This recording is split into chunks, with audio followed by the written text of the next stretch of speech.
মিথ্যা মামলা প্রত্যাহারের দাবিতে বরগুনার আমতলীতে মানববন্ধন করেছে পৌর বিএনপি। দুপুরে উপজেলা পরিষদ চত্বরে মানববন্ধনে অংশ নেয় বিএনপির স্থানীয় পর্যায়ের কর্মী সমর্থকেরা। মানববন্ধনকারীরা জানান, 15 একর জমি নিয়ে দীর্ঘদিন ধরে উপজেলার দক্ষিণ তক্তাবুনিয়ার জামাল গাজী ও মন্নাফ হাওলাদারের মধ্যে সংঘাত চলছিল। এর মধ্যেই মন্নাফ হাওলাদারের পরিবারের ওপর ধারালো অস্ত্র নিয়ে হামলা করে জামাল গাজীর পক্ষ। এ ঘটনায় ভুক্তভোগীরা থানায় অভিযোগ করলে পাল্টা মামলা করে হামলাকারীরা। মামলায় আসামি করা হয় উপজেলা বিএনপির সাবেক যুগ্ম আহ্বায়ক মকবুল হোসেন খান সহ আরও কয়েকজনকে। মানববন্ধনে অংশগ্রহণকারীরা এই হয়রানিমূলক মামলা প্রত্যাহারের দাবি জানান।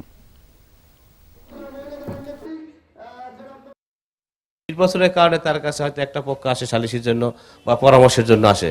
এই পরামর্শটা দেওয়াটা কি অন্যায়? ন্যায্য পরামর্শ, লিগ্যাল পরামর্শ। এরকম একটা মিথ্যা ভুল মামলায় জড়িয়ে তার নির্বাচনীয় ইমেজ নষ্ট করার জন্য আর সামনে আমাদের ধানের শীষের নির্বাচনের ক্ষতির জন্যই তারা উঠে পড়ে লেগেছে।